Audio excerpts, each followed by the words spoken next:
질문 하나 드릴게요. 여러분의 신앙생활 중에 황금기는 언제입니까? 언제신가요? 여러분의 신앙생활의 그 황금기, 최절정의 시기는 언제이십니까? 언제신가요? 역시 제 예상대로 지금입니다라는 한 분도 지금입니다라고 답을 하지 않으시네요. 네, 역시 저의 예상이 맞았다는 것이 아픕니다. 여러분의 신앙생활의 여정 가운데 지금까지 중에서 가장 기쁘고 주를 위해 무엇이든 하고 싶었고 할 수 있을 것만 같았고 뭐 앞을 가리지 않고 이유 따지지 않고 주를 위해 일할 수 있었던 그때는 언제냐면 여러분 예수님 처음 만나셨을 때잖아요. 처음 주님의 사랑을 충만하게 경험하셨을 그때 아닙니까? 그래서 우리가 항상 그 기쁨과 그 감격 속에 살 수 있다면 얼마나 좋겠습니까? 그렇죠? 그런데 신앙생활이 인생도 어려운데 신앙생활 여러분 쉬우십니까? 어려우십니까? 어려워요. 여러분 신앙생활 어렵습니다. 그냥 늘 막 우리가 최고조의 어떤 신앙생활 할 수 있으면 얼마나 좋겠습니까? 그러나 신앙생활에는요 분명히 업앤다운이 있어요. 이게 신앙생활이고 그래서 신앙생활이 어렵지 않습니까? 그래서 이 존 버년이 그리스도인이 천국까지 가는 그 여정을 쓴 책의 제목이 여러분 뭡니까? 철로 역정이잖아요. 이 한자 뜻이 어떤 뜻인지 아십니까? 천국으로 가는 길인데 그 길이 고난과 역경의 길이라는 거예요. 그래서 여러분 신앙생활, 믿음의 여정 여러분 어렵습니다. 쉽지 않습니다.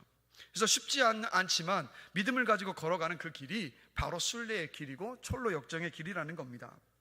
그래서 천국에 가는 길이 이렇게 쉽지 않은 만큼요 우리가 천국 가면요 더 크게 기뻐하게 될 줄로 저는 믿습니다. 그러니까 이 땅에서 힘든 만큼 그 영광과 그 은혜가 더 커지는 거니까요. 자, 그런데 우리 하나님은요 우리가 천국까지 걸어가는 그 길, 이 믿음의 여정을 걸어갈 때 그냥 고생만 하고요 한숨만 짓고 어떻게든 버텨내게 그렇게 두시지 않으셨다는 거예요. 분명한 것은요 그 순례의 길, 믿음의 길을 걸어갈 수 있는 어떤 힘, 능력, 방법을 예비해 두셨다는 겁니다. 그래서 오늘 본문 속에서 우리가 이 땅에 그 천국 가는 그 순례길을 걸어가면서 오늘 말씀 제목처럼 그리스도인답게 교회답게 살기 위해서 하나님께서 주신 방법이 무엇인가 함께 생각해 보면서 저와 여러분들의 그 신앙의 우선순위와 우리의 기도 제목이 바뀌고 그것을 구함으로 인해서 정말 그리스도인답게 교회답게 살 수 있는 은혜가 있기를 주의 이름으로 간절히 축원합니다. 자, 그래서 첫 번째가 뭐냐면 그리스도인답게 교회답게 살기 위해서 첫 번째 필요한 것 뭐냐? 여러분 우리의 속사람이 강건해져야만 합니다. 속사람이 강건해져야만 해요. 그래서 성경은요 사람의 두 가지 면을 이야기하고 있습니다. 하나는 겉사람이고요 하나는 속사람입니다.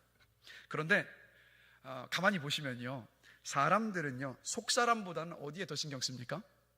겉사람에 훨씬 더 많이 신경 쓰잖아요. 그렇죠? 겉사람에 훨씬 더 많은 신경을 쓰고요 겉사람을 위해서 아낌없이 투자합니다.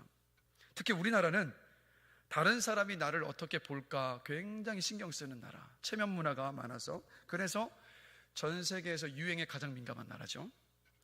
유행에 뒤처지는 것 우리나라 사람들은 참을 수가 없어 하는 것 같아요. 유행에 뒤처지는 것만큼은 절대 안 된다. 뭐 먹는 것, 입는 것, 뭐 모든 유행에 절대 뒤처지지 않으려고 하죠. 남이 하는 것은요 어떻게든 해야 돼요. 요즘에 그래서 SNS가 문제인 것 같아요. 그렇죠? 남이 하는 모습 보면 나는 힘들게 살고 있는데 SNS에 뭐 좋은 일들만 올리니까 야, 이 사람은 잘 사는 것 같아 보이니까 나도 그렇게 살고 싶은 어떤 충동과 갈등들이 끊임없이 일어나지 않습니까? 그래서 여러분 SNS 적당히 하십시오. 속으시면 안 돼요. 그 삶이 전부가 아닙니다. 그래서 제가 요즘 보면 이 여성들이 보면 유행에 민감한데 불과 얼마 전까지만 해도요 이 막 그 스키니진이라든가 몸에 딱 핏하게 딱 달라붙는 것들이 굉장히 유행이지 않았습니까? 근데 요즘을 보면요 죄송합니다 여성분들이 입는 바지를 보니까 바지 한 통에 그냥 몸이 다 들어갈 것 같아요. 그래서 그 바지가 얼마나 통이 길고 넓은지 꼭 마치 죄송합니다 그 길바닥을 쓸고 다니는 그 빗자루처럼 보일 정도로 그렇게 유행이 극과 극으로 오가는 모습을 보는데 길거리에 나가면 너도 나도 할 수 그 통이 큰 바지를 다 입고 다닌다는 거예요. 그래서 여러분 유행에 민감하시다면 옷 버리면 안 됩니다. 반드시 돌아오니까 유행은. 여러분 이마만큼 겉모습에 신경을 많이 쓰죠. 또 외모 정말 신경 많이 쓰지 않습니까? 우리나라 보면 이 몸을 리모델링하는 일과 얼굴을 리모델링하는 일 정말 자연스러워졌고요. 그리고 건강에도 엄청나게 신경 씁니다. 뭐 이 자리에도 영양제 안 드시는 분은 한 분도 계시지 않을 거예요. 뭐 최소한 비타민 한 가지 이상은 드실 거고 그렇게 말하는 저도 제 표현으로는 약물 중독인 것 같다는 말을 쓸 정도로 저도 약을 많이 먹습니다. 운동을 최대한 하려고 하고요. 그래서 특히 텔레비전에서 뭐가 건강에 좋다라고 한번 방송 타면 어떻습니까? 우리나라는 뭐 아무리 뭐 해충이라도 다 잡아먹을 거예요, 분명히. 그렇죠? 그래서 건강에 좋다 하는 거면 뭐 가게 금방 품종되는 거 뭐 너무 자주 일어나는 일이지 않습니까? 이렇게 여러분 겉사람의 투자를 많이 해요. 그런데 여러분 잠깐 한번 생각을 해보면 겉사람이 아무리 투자를 해도요, 우리 속사람이 흔들리거나 아프면요, 겉사람에 투자했던 모든 것들이 다 소용없어지잖아요. 겉사람에 투자해서 아름다워졌던 것들이 속사람이 아프면 깡그리 무너지는 경우들이 여러분 얼마나 많습니까? 자, 예를 들면 면역이 저하되면요, 질병에 걸리지 않으면 병에 걸린단 말이에요. 그럼 면역을 약하게 만드는 대표적인 세 가지 이유가 뭐냐면, 첫 번째는 정신적인 충격이요. 사랑하는 배우자를 먼저 떠나보낸다든가, 아니면 뭐 내가 계획하고 했던 어떤 사업이라든가 이런 것들이 실패를 맛봤을 때 당하는 정신적인 충격. 두 번째는 뭐냐면 외로움이요. 그러니까 내 심정을 통할 사람이 하나도 없는 것 같은, 분명히 내 주변에 사람들은 많지만 나와 심정이 통하는 사람이 한 사람도 없는 것 같은 그런 느낌 속에서 오는 그 외로움이요. 그리고 세 번째는 뭐냐면 상실감. 그러니까 어떤 상실감이냐면 삶의 의미를 잃어버린 거예요. 내가 지금 네 인생을 왜 살아가야 하는가, 삶의 목적, 삶의 어떤 의도 뭐 이런 것들을 다 상실해 버렸을 때 어떤 일이 일어납니까? 우리 안에 겉사람의 면역력이 곤두박질 치잖아요. 떨어지지 않습니까? 그래서 정신적인 충격이나 외로움이나 상실감 모두 사실은 겉사람에 대한 것이 아니라 속사람에 대한 것들이잖아요. 그래서 아무리 겉사람에 투자를 많이 해도 속사람이 약해지면 겉사람은 약해집니다. 그렇기 때문에 여러분 기억하셔야 돼요. 우리가 더 많이 관심을 가져야 하는 것은요, 여러분 겉사람이 아니라고요. 속사람에 더 많은 관심을 갖고 속사람에 더 많은 투자를 하시기를 주의 이름으로 간절히 축원합니다. 그러면 질문 드리고 싶은 건, 요즘 여러분은 겉사람과 속사람 가운데 어디에 더 많이 투자하고 계십니까? 이 침묵의 의미는 어떻게 해석하면 좋을까요? 겉사람이라고 알아듣겠습니다. 제가 겉사람이라고 알아듣겠습니다. 그러나 이 금요일 밤에 이 자리에 오셨다는 얘기는 그래도요, 여러분 안에는 속사람을 향한 마음이 있기 때문에 오신 줄로 저는 믿습니다. 그래서 성령께서 그 마음을 주신 줄로 믿어요. 그런데 이 시간 더 늘려가셔야 돼요. 속사람을 향한 투자의 그 시간들을 더 늘려가시길 바랍니다. 자, 그럼 우리의 질문은 여기에 있어요. 속사람이 강건해져야 되는데 어떻게 강건해질 수 있을까요, 여러분? 자, 오늘 보면 16절 보실까요? 자, 한 목소리 한번 읽어보겠습니다. 그의 영광의 풍성함을 따라 그의 성령으로 말미암아 너희 속사람을 능력으로 강건하게 하시오며 아멘. 자, 무엇이 우리의 속사람을 강건하게 한다고요? 성령님이요. 성령님이 우리의 속사람을 강건하게 한다라고 분명히 말씀하고 있습니다. 그래서 오직 성령의 능력만이 우리의 속사람을 강건하게 여러분 할 수 있습니다. 그래서 우리 속사람이 강건하다라는 것은 어떤 뜻이냐면, 우리가 인생을 살아가면서 맞닥뜨리는 고난과 고통, 어려움들을요 그냥 툭툭툭툭 이겨내는 거, 이게 우리 속사람의 강건함이에요. 그러니까 마치 면역력이 좋으면 몸에 세균이 들어오고 병균이 들어온다 할지라도 그 세균과 병균을 이겨내는 것처럼, 바로 우리가 성령으로 충만할 때 우리의 속사람의 면역력이 강해지는 거예요. 그래서 인생에 겪는 어떤 질고와 고난과 아픔들과 고통들을 우리 이 속사람의 면역력이 강하니까 그것들을 툭툭툭툭 이겨낼 수 있는 겁니다. 그래서 오직 성령만이 우리의 속사람을 강건하게 할 수 있어요. 그런데 여러분, 성령을 오해하시면 안 돼요. 성령님은요 어떤 힘이고 에너지가 아니에요. 성령님은 삼위일체 하나님 가운데 한 분이시기 때문에 성령님은 인격이십니다. 성령님이 인격이시기 때문에 어떤 에너지로 내가 쟁취해서 차지하는 분이 아니라 그분이 내 안에 오시기를 구해야 되고, 그분이 나에게 무언가를 말씀하시고 보여주실 때 그분의 음성과 생각과 마음 앞에 순종을 결단해서 걸어갈 때, 그때 성령의 충만함으로 이 땅을 살아갈 수 있습니다. 그래서 우리는 끊임없이 그 성령의 충만함을 구해야 되는 거예요. 그래야 우리 속사람의 면역력이 아주 튼튼해집니다. 강해지는 거예요. 근데 보통 우리 성령 충만하면 우리 어떻게 생각하냐면 보통 시끄러운 사람이 될 것이라고 생각을 해요. 과연 그럴까요, 여러분? 그렇지 않습니다. 자, 제가 오늘 물병을, 오늘은 이렇게 교보제를 특별히 제가 준비했습니다. 자, 지미 물병 안에는요 물이 약간 5분의 1 정도 들어있어요. 자, 흔들어 보겠습니다. 소리가 요란하죠, 그렇죠? 물이 5분의 1밖에 들어있어, 5분의 1만 들어있어서 소리가 요란하단 말이에요. 근데 이거 정말 제가 가득 채웠어요. 소리 들리세요? 가득 차 있으면 소리가 나질 않아요. 똑같이 여러분, 시내가에 가보시면 그 졸졸졸 흐르는 소리가 크게 들립니까? 안 들립니까? 굉장히 크게 들려요. 그런데 한강변에 나가보세요. 흘러가는 소리가 들리던가요? 들리지 않아요. 성령의 충만함이 이와 똑같습니다. 이와 똑같다고요. 그러니까 한강에, 그 넓은 강에 그 많은 물이 흘러가는데 그 안에 장애물이 없겠습니까? 보도 있고 바위도 있고 오만 개 다 있단 말이에요. 그런데 물이 그 모든 것을 덮고 그냥 지나가 버리지 않습니까? 성령의 충만함이 바로 이와 같은 거예요. 그래서 성령 충만한 사람은요, 시끄럽지 않습니다, 여러분. 성령 충만한 사람은 조용해요. 성령 충만하면 뭐 작은 어려움이나 고통과 고난 대수롭지 않게 여기면서 그냥 지나가기 때문에 조용합니다. 좋은 일이 생기면 크게 생생내면서 드러내지도 않아요. 또 반대로 좋지 않은 일이 생겨도 세상이 다 끝날 것처럼 한숨 지으면서 낙심하지 않는 사람이 누구냐? 그 사람이 바로 성령으로 충만한 사람입니다. 그래서 성경을 보시면 성령 충만했었던 사도들 한번 보시라고요. 자, 바울과 실라가 복음을 전하다가 매를 두들겨 맞고 발목에 착구가 채워져서 감옥에 갇혔어요. 지하 감옥에. 요즘처럼 환경이 좋은 그런 감옥이 아니란 말이에요. 빛 한 점 들어오지 않고 해충들과 쥐가 우궁을 하는 그런 곳. 그런데 그 안에서 바울과 실라는 어떻게 했습니까? 기도하고 찬양하잖아요. 어떻게 그럴 수 있었습니까? 성령으로 충만했기 때문에. 그 정도 아픔들은, 그 정도 고난들은 성령으로 충만하니까 그냥 이겨낼 수 있었던 거예요. 심지어 모든 사도들을 보면 죽음도 두려워하지 않았어요. 왜요? 성령에 사로잡힌 사람들이었으니까. 성령에 충만한 사람들이었기 때문입니다. 그래서 여러분, 속사람이 강건해지기를 원하십니까?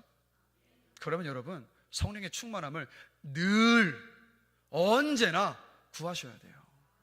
성령의 충만함을 두고 언제 기도하셨습니까, 여러분? 이렇게 드리면 너무 애매하니까 가장 최근에 언제 기도하셨어요? 할렐루야. 네, 이런 대답이 나와야 되는 거예요. 그러니까 우리가 매일 성령의 충만함을 구해야 되는 거예요. 그러면 누가 성령의 충만함을 경험할 수 있을까요, 여러분? 사모하는 사람이요. 근데 영적으로 교만한 사람은 성령 충만함 구하지 않아요. 나 이 정도로 됐으니까 괜찮아, 난 믿음 가지고 잘 살 수 있고 이 정도면 충분해 하는 사람은요, 절대 성령의 충만함 구하지를 않습니다. 그럼 그런 사람들은 절대 성령 충만함을 경험할 수가 없어요. 오직 마음에 성령의 충만함을 갈급해하는 그 사람이 성령 충만함을 구하게 될 것이고, 구하는 사람이 성령의 충만함을 입습니다. 그래서 여러분이 지금 가장 간절하게 기도하는 그 기도의 제목이요, 그 기도를 드리는 것보다 더 성령의 충만함을 구하신다면 반드시 성령 충만함이 여러분에게 부어질 줄로 저는 확신합니다. 근데 많은 경우 우리는 내 인생의 문제들보다 성령의 충만함을 더 구하지 않을 때가 많잖아요. 다른 모든 기도의 제목들 다 기도하고 난 다음에 막판에 이거로 끝내면 안 될 것 같은 생각이 드니까 이제 마지막에 성령의 충만함을 주시옵소서, 예수 그리스도 이름으로 기도합니다, 아멘, 이러니까 하나님이 딱 들으실 때 어떻게 들으시겠습니까? 네가 성령 충만함보다 그 앞에 게 더 급한 거 보구나. 근데 하나님이 또 어떻게 하시는지 아시죠? 그 앞에 것도 더지 주시면서 우리의 기도를 바꿔 가시잖아요. 성령 충만함을 먼저 구하게 하시고 그것 주시고 난 다음에 내 문제들을 넘어가게 하시는 분이 하나님이신 줄로 저는 믿습니다. 그래서 여러분, 늘 성령의 충만함을 구하시는 여러분들이 되시기를 주의 이름으로 간절히 축원합니다. 그래서 여러분, 프랑스의 철학자이고 수학자인 파스칼은요, 독실한 크리스찬이었습니다. 이 파스칼은요, 성령의 뜨거운 체험을 한 사람이에요. 그래서 그 체험을 한 그날 작은 종이에 그때의 경험을 짧게 기록하고 난 다음 일기처럼요, 평생 몸에 품고 다녔습니다. 틈만 나면 그걸 펼쳐서 읽은 거예요. 그래서 파스칼이 죽었을 때 그의 손에는요, 그 구겨지고 다른 종이가 손 안에 움켜쥐고 있었던 거예요. 그걸 탁 펼치고 나니까 그 안에 이렇게 기록되어 있었습니다. 밤 10시 30분부터 밤 12시 30분 무렵 철학자들과 지혜로운 자들의 하나님이 아닌 아브라함의 하나님, 이삭의 하나님, 야곱의 하나님, 오직 복음을 통해서만 알 수 있는 예수 그리스도의 하나님, 든든한 마음, 감정, 평화, 기쁨, 기쁨의 눈물, 아멘이라고 기록해 놓은 거예요. 파스칼은 성령의 충만이 임하는 것을 뭘로 표현하고 있습니까? 성령의 불이 임했다라고. 그래서 찬송가 288장을 보면요, 성령의 불 받았을 때 어떤 일이 일어나는가를 잘 가사로 표현하고 있는데 이겁니다. 주 안에 기쁨 누림으로 마음의 풍랑이 잔잔하니, 그 다음 뭡니까? 세상과 나는 간 곳 없고 구속한 주만 보이도다. 이게 성령의 불을 받은 사람의 모습이에요. 주님만 보이니까 두려움이 어디에 있습니까? 오직 믿음과 소망과 담대함만이 그 심령을 채울 수밖에 없다라는 겁니다. 그렇기 때문에 금요 성령 집회에 오실 때마다 성령의 부를 구하시고 사모하시기를 주의 이름으로 축원합니다. 부활하신 주님으로만 여러분의 심령과 마음이 가득가득 채워지시길 주의 이름으로 축복합니다. 성령의 불을 사모하는 사람에게 성령님은 성령의 불로 임하여 주십니다. 성령 충만을 사모하는 사람에게 하나님은 성령의 충만함을 반드시 허락하여 주십니다. 이렇게 성령 충만함을 받을 때, 우리가 성령 충만할 때 우리의 속 사람이 강건해지는 겁니다. 그렇기 때문에 여러분, 오늘 무작정 성령 충만함 구하지 마시고 여러분, 깨끗한 심령 위에 거룩한 영이신 성령께서 임하실 수 있다고요. 그러하기에 먼저 회개함으로 여러분의 심령을 깨끗히 하는 밤이기를 원합니다. 그리고 난 다음에 성령을 구하시는 거예요. 성령의 불을 구하시는 거예요. 그럴 때 깨끗해진 여러분의 심령 안에 성령의 불과도 같이 임하셔서 여러분의 어떤 거짓과 어떤 주님을 신뢰하지 못했던 모든 것들 성령의 불로 다 태우시고 오직 주님만이 여러분의 심령 안에 넘치도록 채워주시는 그런 밤이 될 줄로 믿습니다. 오늘 응답받지 못했다고 포기하지 마시고 낙심하지도 마십시오. 왜요? 성령님은 인격이시기 때문에 우리가 원하는 때 그냥 움직여주시는 것이 아니라 성령님의 때에, 성령님의 타이밍에 완벽하게 성령의 불을 내려주시기 때문입니다. 그러하기에 낙심하지 마시고 매일요, 우리 매일 성령 충만함을 구하게 되기를 주의 이름으로 간절히 축원합니다. 그래서 속사람이 강건한 사람들이 되십시오. 속사람이 강건한 사람. 속사람이 강건하면 겉사람 비실비실했던 사람도 힘있게 일어날 줄로 믿습니다. 자, 두 번째로 우리가 교회답게 그리스도인답게 사는 두 번째는 뭐냐면 예수님을 우리 마음의 보좌에 모셔야 돼요. 자, 오늘 17절 상반절의 말씀 함께 보실까요? 17절 상반절 말씀 함께 한 목소리로 읽겠습니다. 믿음으로 말미암아. 자, 우리가 에베소서를 살펴보고 있는데 이 에베소서는 바울이 누구에게 쓴 편지죠? 에베소 교회 성도들이요. 그러니까 에베소 교회에서 신앙생활하고 있는 예수 믿는 사람들에게 쓴 편지가 에베소서입니다. 이 말은 뭐냐면 에베소 교회 이 편지를 받아보고 있었던 에베소 교회 성도들, 교인들은요, 예수를 믿고 구원받아서 그 안에 성령께서 계셨다는 얘기예요. 그렇죠? 그런데 바울의 기도를 보시면 지금 뭐라고 기도하고 있습니까? 믿음으로 말미암아 그리스도께서 너희 마음에 계시게 하시옵고. 이거 우리가 어떻게 이해하면 좋을까요? 혹시 에베소 교회 성도들이 예수님이 그 안에 에베소 교회 성도들 안에 계시지 않았기 때문일까요? 아니면 예수님이 그 안에 막 계셨다가 나가셨다가 왔다 갔다 하셨기 때문일까요? 여러분, 그렇지 않아요. 여기 그런 의미가 아니에요. 여기서 계시게라고 번역이 된 이 헬라어 단어는 계시다, 거하다로 번역이 되는 단어인데 이런 의미로 번역되는 단어가 헬라어에 두 개가 있습니다. 하나는 뭐냐면 파로이케오라는 단어고요. 두 번째 다른 단어는 카토이케오라는 단어예요. 뭐 굳이 이 단어 쓰실 필요 없고요. 그래서 이 먼저 말씀드렸던 파로이케오라는 단어 어떤 뜻이냐면 나그네가 길을 떠나기 위해서 하룻밤 잠시 머무는 걸 의미하는 단어가 바로 이 파로이케오라는 단어예요. 그리고 또 하나의 단어 카토이케오는 뭐냐면 잠시 머무는 게 아니라 어떤 곳에 영구히 머무는 것을 말합니다. 자, 그러면 사도 바울이 지금 이 17절 상반절에서 믿음으로 말미암아 그리스도께서 너희 마음에 계시게 하시옵고 해서는 어떤 단어를 썼을까요? 바로 카토이케오라는 단어를 쓰고 있어요. 주님이 우리 안에 영원히 계시게 하시옵고라는 단어를 사용하고 있다는 거예요.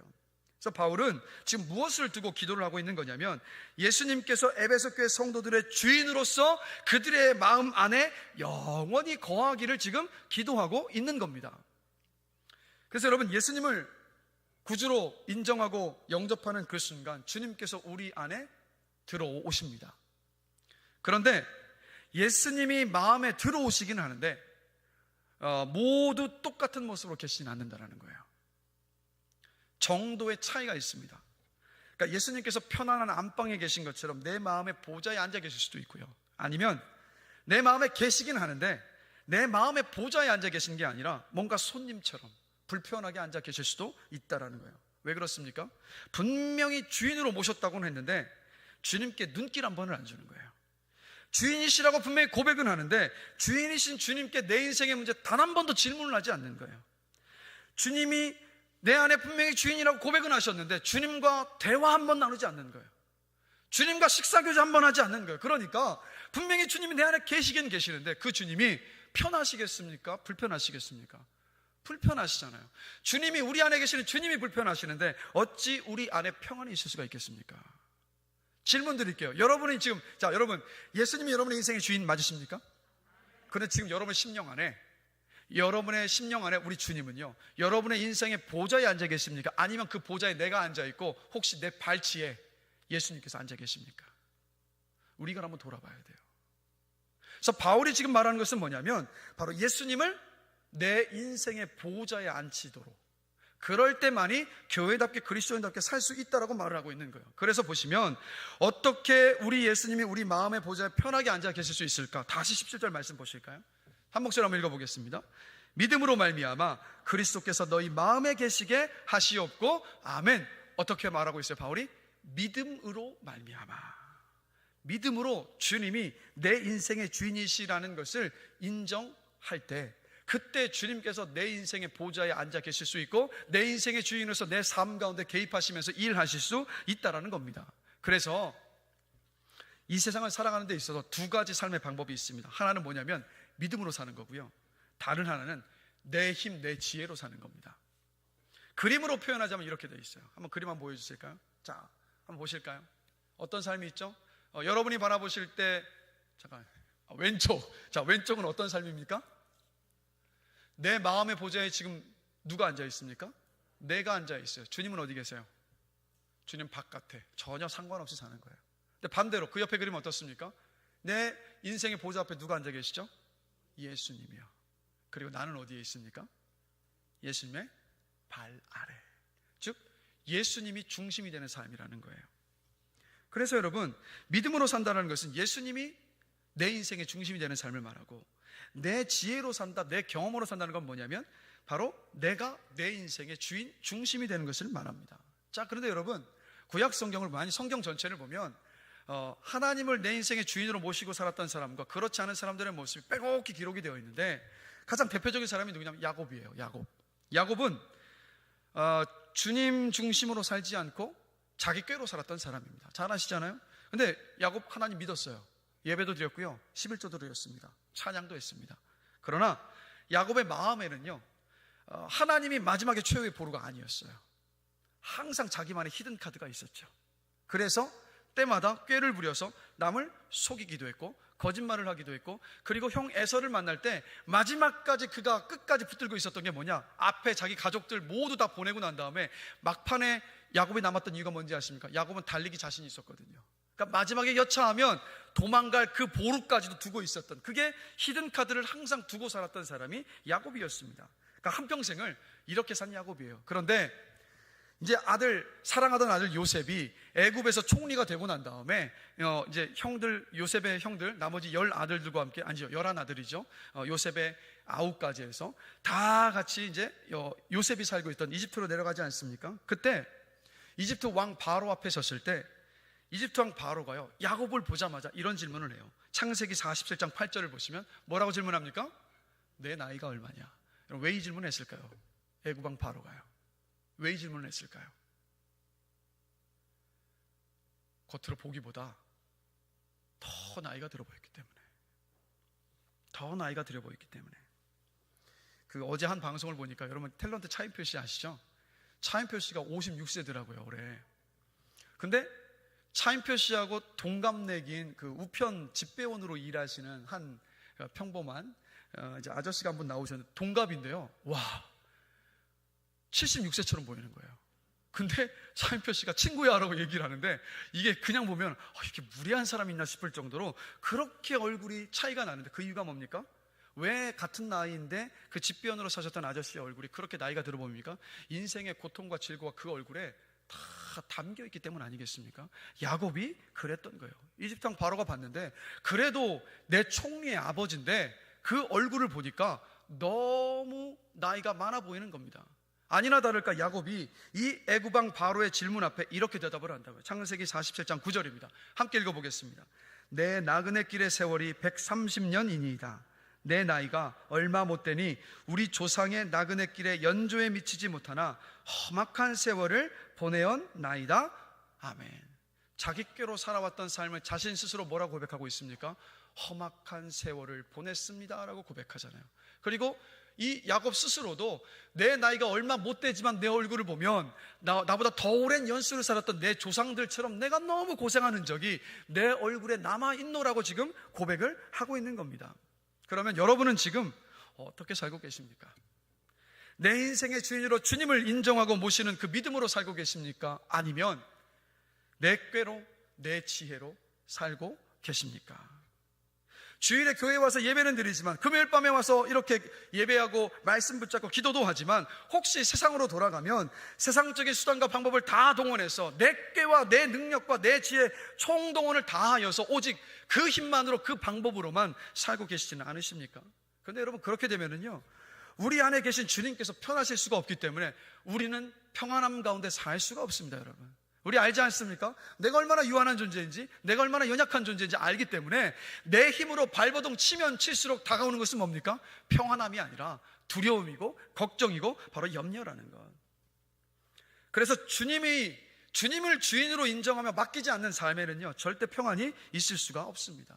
그래서 우리 주님을 주인으로 인정하며 맡기지 못하니까 어떻게 되냐면 불안해지고 조급해져요. 불안하고 조급하니까 내 주변의 자녀나 배우자들, 내 주변의 사람들을 자꾸 다그치잖아요. 관계에 평안이 깨집니다. 늘 불안하니까 마음 안에 평안함이 없어요. 평안이 없으니까 지혜롭고 냉철한 판단을 내려야 되는데 지혜롭고 냉철한 판단을 내리지를 못해서 실수할 때가 많아지는 거예요. 잘못된 판단을 하고 실수하는 일들이 많아지죠. 그래서 여러분, 내 뜻대로 살려고 하면요, 야곱이 그랬던 것처럼 기억하세요. 여러분, 고생한다고요. 반대로 주님을 내 인생의 보좌에 앉게 하고 주인이시라는 것을 인정하면 거기서부터 먼저 우리 안에 평안함이 주어진다는 것. 왜 그렇습니까? 내 인생의 주인이신 주님은요, 모든 것이 합력하여 선을 이루시는 하나님이시기 때문입니다. 그러니까 주인이신 주님을 인정하면 우리 어떻게 합니까? 모든 일을 기도로 맡기잖아요.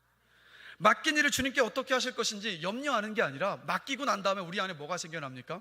기대감이요, 소망이요. 내 기도 들으신 주님께서 어떻게 일하실까? 그래서 우리 주님을 인생의 주인으로 인정하는 사람은 그 내면 안에 평안함이 있습니다. 얼굴에 그림자가 없어요. 밝습니다. 긍정적입니다. 누구를 만나든 믿음의 말을 합니다. 조급하지 않아요. 그래서 주변 사람들을 살려요. 여러분들이 여러분의 인생의 주인을 주님으로 고백하고 인정하며 모든 것을 주님께 기도로 맡기는 가운데에서 여러분 주변의 사람들을 살리는 복된 삶이 되시기를 주의 이름으로 축복합니다. 기억하세요. 살리길 원하신다면 여러분의 삶의 주인이 바뀌어야 돼요. 주님께서 여러분의 삶의 주인이 되셔야 합니다. 그래서 주님이 우리 안에 계시다는 것은 뭐냐면 이런 뜻이에요. 내 인생의 운전대를 주님께 맡기는 거예요. 그래서 여러분, 결단하시면서 기도하셔야 됩니다. 주님, 당신 마음대로 내 인생 운전해 주세요. 저 모든 거 기도로 맡길 테니까 저는 그저 따라가겠습니다 라고. 근데 여러분, 이게 내가 아무 일 하지 않겠다 이 얘기가 아니에요. 여러분, 뭐냐면 기도로 내 모든 걸 주님께 다 맡기는 거예요. 운전대 다 맡기고 그 다음에 내가 해야 할 일을 최선을 다해 감당하고 그 결과를 운전대를 잡고 계신 주님께 맡기는 것. 이게 바로 주님을 내 인생의 주인으로 인정하는 것입니다. 그럴 때 우리 안에 평안함이 있고 우리 안에 정말 담대함과 믿음으로 이 땅을 살아갈 수 있습니다. 그래서 이 자리에 계신 모든 분들이요, 인생의 주인을 주님으로 고백하시면서 인생의 운전대 주님께 온전히 맡기셔서 누구를 만나든 평안함과 기쁨과 소망 안에서 믿음의 말, 격려의 말을 하셔서 여러분도 살고 여러분 주변의 사람들을 살리는 복된 삶이 되시기를 주의 이름으로 축원합니다. 오늘 밤 그것을 두고 기도하는 밤이 되길 원해요. 아직도 여러분이 움켜쥐고 내려놓지 못한 그것, 자녀의 문제가 될 수도 있고요, 재정의 문제가 될 수도 있고, 배우자의 문제가 될 수도 있고, 뭐라면 직장의 어떤 풀리지 않는 문제가, 모든 문제가 다 될 수 있는데 그거 다 내려두고요, 주님께 그 모든 인생의 운전대를 맡길 수 있는 여러분들이 되시기를 주의 이름으로 축복합니다. 마지막 세 번째로요, 하나님의 사랑으로 충만해져야 돼요. 우리가 하나님의 사랑으로 충만해져야 돼요. 자, 17절에서 19절 말씀을 보면 바울이 에베소 교회 성도들을 향하여서 이렇게 기도합니다. 우리 함께 한 목소리로 읽겠습니다. 너희가 사랑 가운데에서 뿌리가 박히고 터가 굳어져서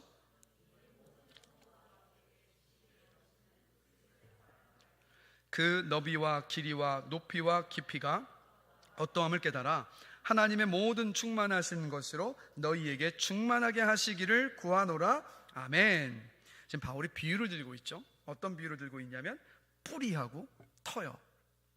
생각해보면 나무를 심은 뒤에요, 며칠 뒤에 그 나무 흔들어 뽑으면 쉽게 뽑힙니까? 쉽게 안 뽑힙니까? 너무 쉽게 뽑히죠. 왜 그렇습니까? 뿌리가 깊지 않으니까. 그런데 5년 후 혹은 10년 뒤에 나무가 자라고 난 다음에 그 나무를 뽑으려면 쉽게 뽑힙니까? 어렵게 뽑힙니까? 포크레인 동원하지 않고는 뽑을 수가 없어요. 왜 그렇습니까? 뿌리가 땅속 깊이 뻗어서 들이고 있기 때문입니다. 또요, 집을 지을 때 급하게 짓는다고 털을 단단하게 다지지 않은 상태로 겉만 번지르르하게 지으면 어떻게 됩니까? 충격이나 지진 같은 것들이 당하게 되면 쉬이 허물어져 버리잖아요. 그런데 이 털을 단단하게 다지고요, 아주 기초를 튼튼하게 하고 난 다음에 그 위에 집을 세우면 여러분 어떻습니까? 뭐 비바람이 몰아쳐도 지진이 와도 끄떡없어요. 기초가 튼튼하니까요. 여러분, 우리 교회 이 바닥에 보시면요, 이 바닥이 화강암 반석으로 되어 있습니다. 그러니까 지진이 일어나도 흔들리지 않는 교회가, 건물이 바로 우리 교회 건물이에요. 그래서 여러분, 똑같이 바울이 이 비유를 왜 들고 있느냐? 그 뿌리, 터가 뭐냐? 그러니까 우리가 이 땅을 살아가면서 정말 믿음으로 승리하며 살아가게 만드는 그 뿌리, 그 터가 뭐냐? 그 기초가 뭐냐? 그게 하나님의 사랑이라고 말하고 있는 거예요. 하나님의 사랑. 자, 그러면 어떻게 하나님의 그 사랑으로 우리의 어떤 기초가 단단해질 수 있을까? 그건요, 바울이 지금 말하고 있죠. 하나님의 사랑을 알 때요. 그러니까 두 가지가 필요해요. 지식으로도 알아야 되고요, 지식으로 안 그 사랑을 기도로 구하는 가운데, 우리의 삶, 여러분의 삶 가운데 하나님의 그 사랑을 직접적으로 체험할 때 그 두 가지가 함께 가야 합니다. 그래서 먼저 필요한 건 뭐냐면, 하나님의 사랑의 넓이와 길이와 높이와 깊이가 도대체 어느 정도인가, 그것을 먼저 우리가 알아야 된다는 거예요. 자, 하나씩 한번 보면, 먼저 너비는 뭘 말하냐면 하나님의 그 포용적인 사랑을 의미합니다. 하나님의 그 포용적인 사랑. 그러니까 우리는 자주요, 신앙생활을 하면서 이런 고민을 할 때가 있죠, 여러분들. 내가 주님의 사랑을 받을 자격이 있나? 라는 생각. 내가 이렇게 하면 나를 사랑해 주실 것 같고, 내가 이렇게 하지 않으면 나를 사랑해 주지 않을 것 같은 어떤 그런 갈등의 순간들이 있지 않습니까? 그런데 여러분, 그런 갈등을 끊임없이 하고 있는 저와 여러분에게 성경에서는 이렇게 말씀하고 계시다고요. 로마서 5장 8절 말씀 함께 보겠습니다. 한 목소리로 읽습니다.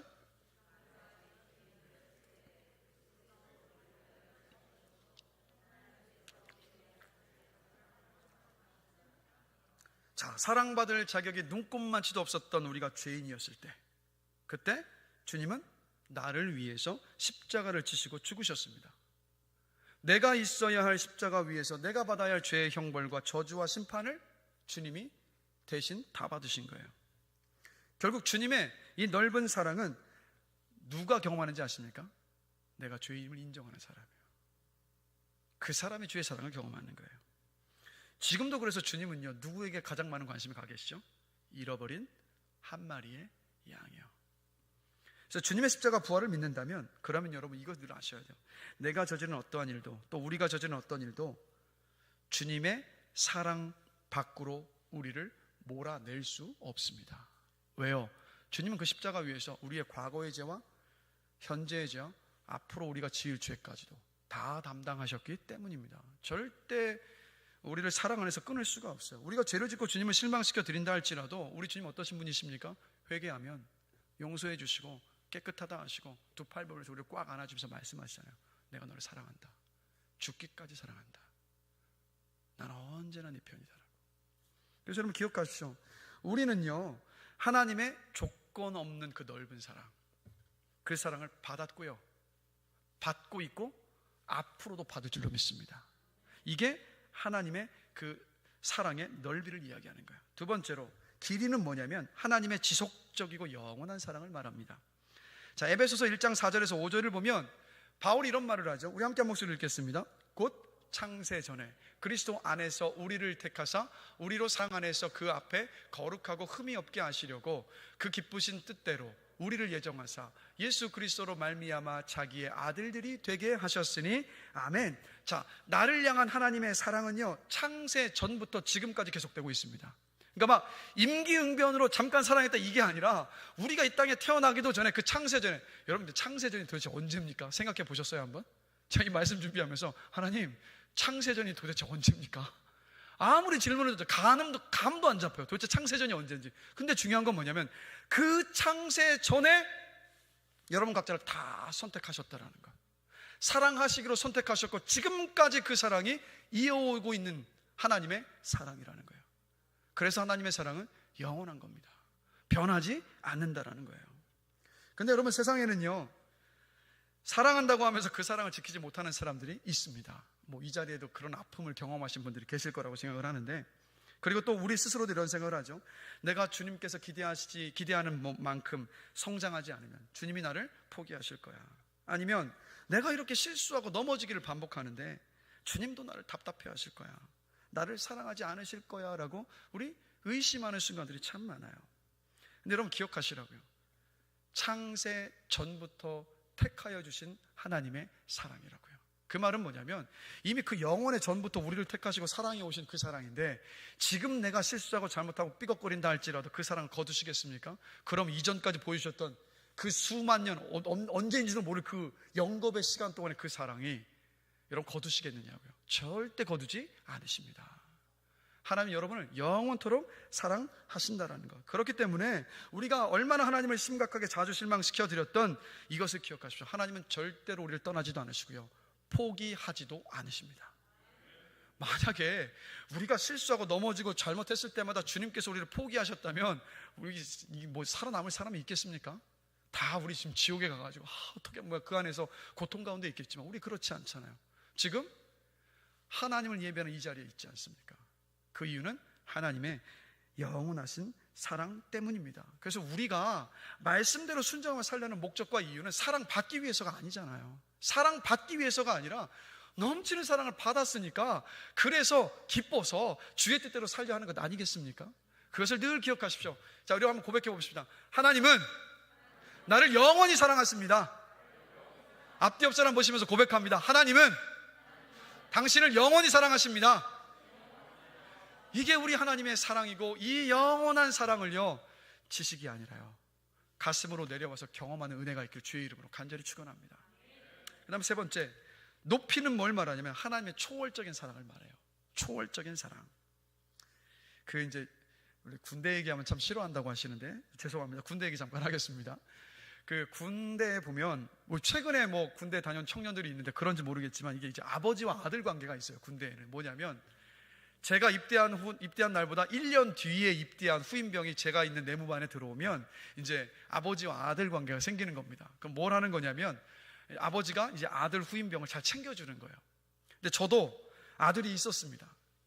근데 문제는 뭐냐면 이 아들이라는 후임병이 하는 짓마다 밉상인 거예요.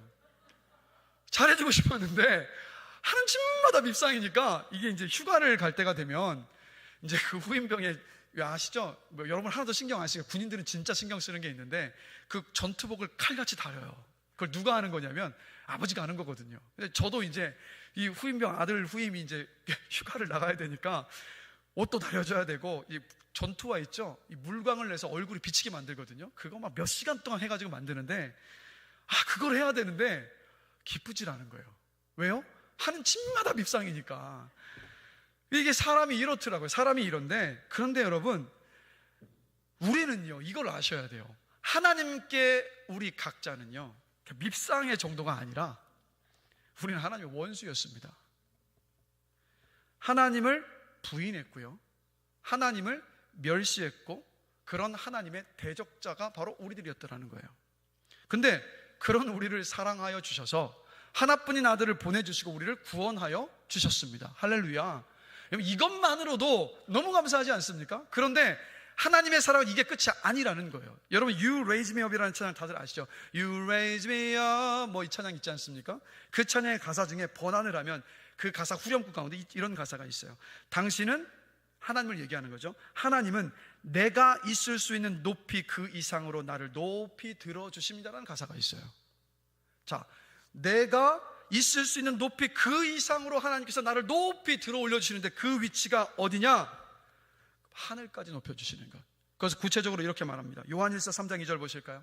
한 목소리 한번 읽어보겠습니다. 다 같이 읽습니다.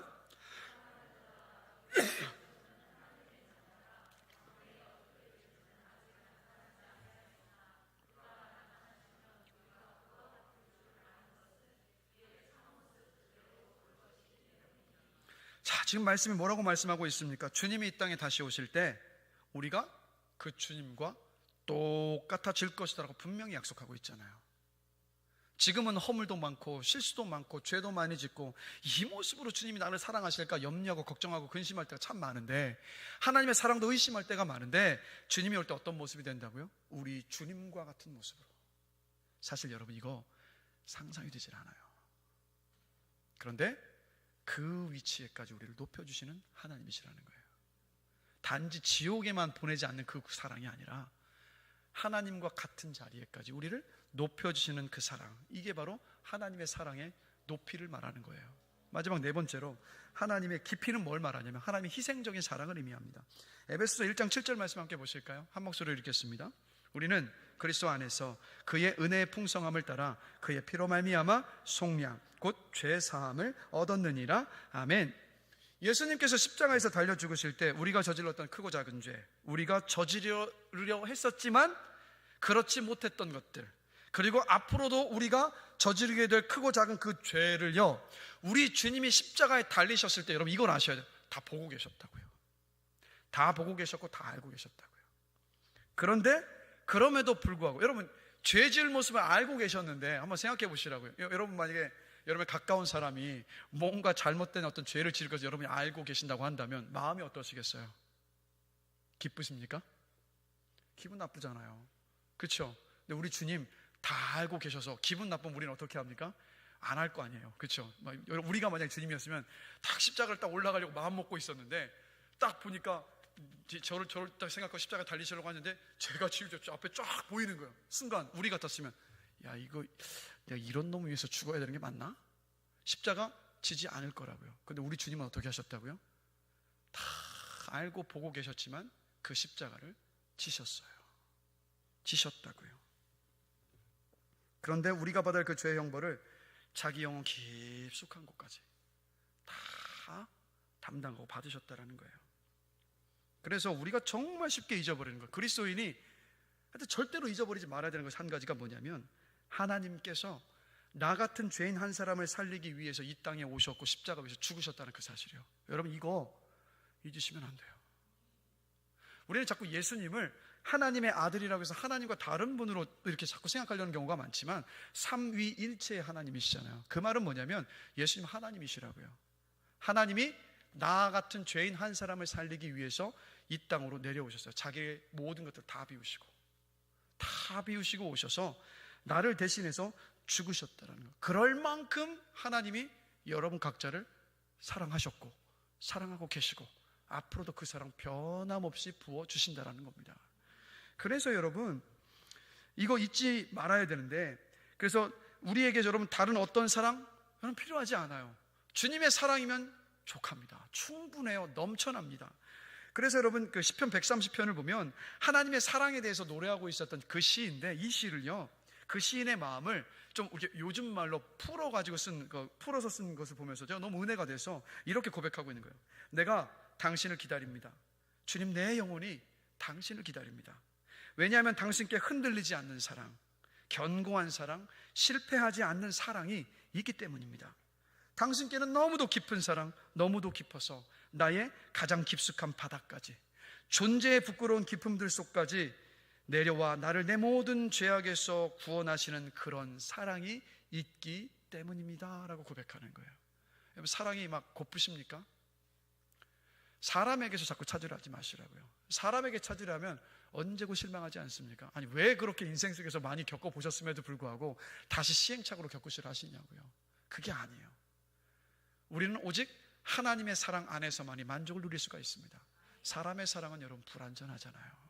사람에게서 사랑을 찾을 것이 아니라, 여러분 기억하시라고, 사람은요 우리가 사랑해야 할 대상이지 그 사람에게서 사랑을 받을 대상이 아니라는 것. 오직 하나님 안에서 우리는 그 영원하고 깊은 사랑을 받을 수 있습니다. 그래서 여러분 에베소 교회가 문제가 있었잖아요. 어떤 문제였습니까? 이방인과 유대인 사이에 다툼이 있었잖아요. 왜 다툼이 있었을까? 그 이유는요, 이들은요 자기 자신의 어떤 가치와 정체성을 누구에게 찾았냐면 서로에게서, 자기 자신들에게서 찾은 거예요. 그러니까 막 다투는 거예요. 나는 유대인인데 무슨 소리 아니야? 나는 사도 바울을 통해서 부활하신 예수님에 대한 말씀도 몰랐지만 난 구원의 은혜를 입은 사람이다. 서로 간에 막 티격태격하면서 서로를 비교하면서 그 안에서 내 가치관과 내 정체성을 끊임없이 찾으려고 하니까 다툼이 있고 갈등이 있었고 아픔이 있었던 거예요. 근데 여러분, 문제는 뭡니까?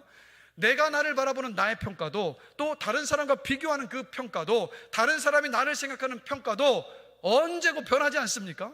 돌아보시라. 우리의 감정에 따라서 오늘은 내가 너무도 멋지게 보이다가 내 감정이 곤두박질 치고 나면 다음날 아침에 눈을 떠서 거울을 보시면 어떤 생각이 드십니까? 한숨이 푹 나오잖아요. 아유, 어떻게 이 꼴밖에 안 되느냐고. 다른 사람의 평가도 마찬가지지 않습니까? 오늘 나를 그렇게 높여줬던 사람인데 조금만 수가 틀리면요, 바로 뒤돌아서 비수를 꼽는 게 사람 아니던가요?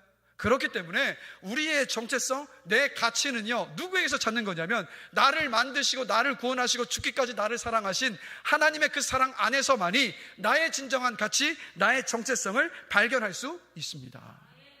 그래서 한번 질문 드릴게요. 이 지구에 여러분 한 사람만 살고 있다면 그래도 하나님께서 이 땅 가운데 내려오셔서 십자가를 지시고 죽으셨을까요? 안 죽으셨을까요?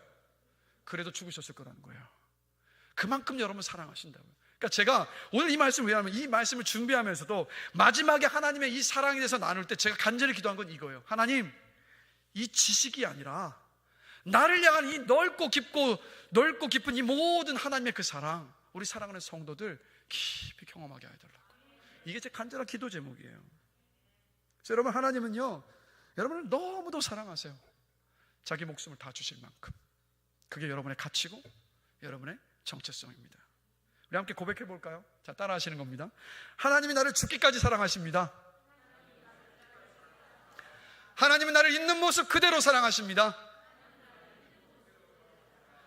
가슴에 손 한번 얹어 보실까요? 나는 하나님의 전부입니다. 하나님 지금 말씀하고 계세요. 너는 내 전부야 라고요. 그리고 우리 한번 고백해 보겠습니다. 하나님 감사합니다. 하나님 사랑합니다. 나를 향한 하나님의 깊고 넓고 그 초월적인 그 사랑 안에서 기뻐하시고 여러분의 가치를 발견하시고 정체성을 세우시는 복된 삶이 되시기를 주님의 이름으로 축복합니다. 그래서 나를 향한 하나님의 넓고 깊고 길고 높은 사랑 안에서 뿌리가 박히고 터가 굳어져서 어떤 일들이 온다 할지라도 흔들리지 않는 그런 삶을 살게 되시길 주의 이름으로 축복합니다. 요한일서 4장 18절 말씀 보면 이런 말씀이 있잖아요. 우리 함께 한 목소리를 읽겠습니다. 사랑 안에 두려움이 없고 온전한 사랑이 두려움을 내쫓나니 아멘. 맞죠? 하나님의 사랑 안에 있는 사람은 두려워하지 않습니다. 죽음도 두려워하지 않아요. 왜요? 나를 사랑하시는 그 하나님이, 그러니까 그 전능하신 하나님이 바로 내 아버지이시기 때문입니다. 한번 생각해 보시라고요.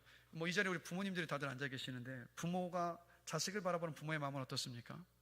자식이 아무리 미운 짓을 해도요, 자식이기 때문에 결국에는 그 마음 접고 사랑하잖아요. 그게 부모의 마음 아닙니까?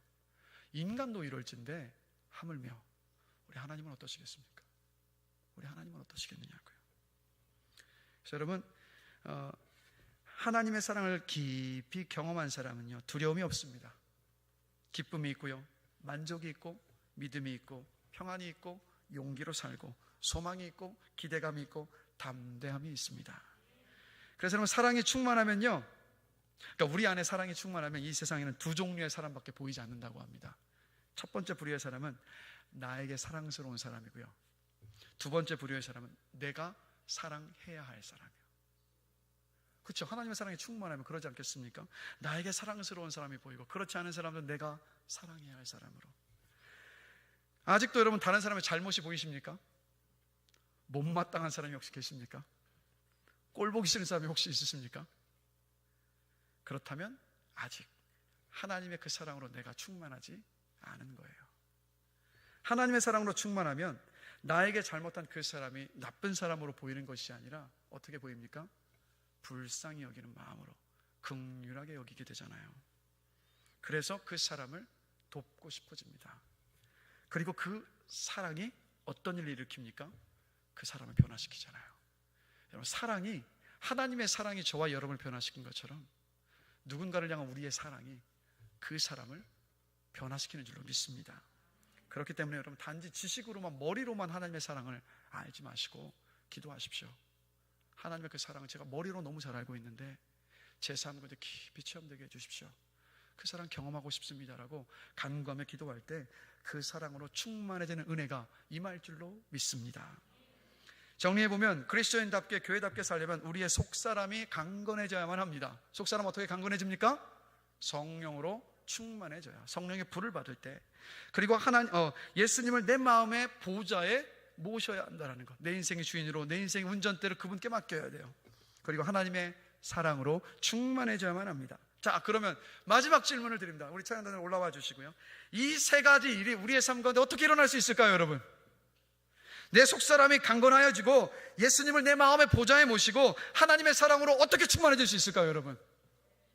기도 외에 다른 방법은 없습니다. 그래서 오늘 본문 20절 함께 보실까요? 함께 한 목소리 한번 읽어보겠습니다. 우리 가운데서 역사하시는 능력대로 우리가 구하거나 생각하는 모든 것에 더 넘치도록 능히 하실 이에게 아멘. 우리가 오늘 기도해야 할 분은 누구시냐면 우리의 기도한 것만큼만 들어주시는 분이 아니라 우리가 기도하는 것보다, 우리가 기도하지 못했던 것까지도 더 넘치도록 응답해 주실 하나님이신 줄로 믿습니다. 그렇기 때문에 오늘 이 밤에 하나님, 내 속사람이 강건해지기를 원합니다. 성령의 불을 내려주시옵소서. 또 내 마음의 보좌에 주님을 내 인생의 주인으로 모셔드립니다. 내 인생의 운전대를 주님께 맡기오니 내 인생 주님 책임져 주십시오. 하나님의 그 사랑의 지식이 아니라 내 안에 경험적으로 충만히 채워지기를 원합니다. 이 은혜를 주시옵소서라고 부르짖어 기도할 때 이 밤에요, 여러분이 구하는 것보다 더 넘치도록 응답하여 주실 줄로 믿습니다. 그 믿음만에 간구하는 복된 시간이 되길 주의 이름으로 간절히 축원합니다.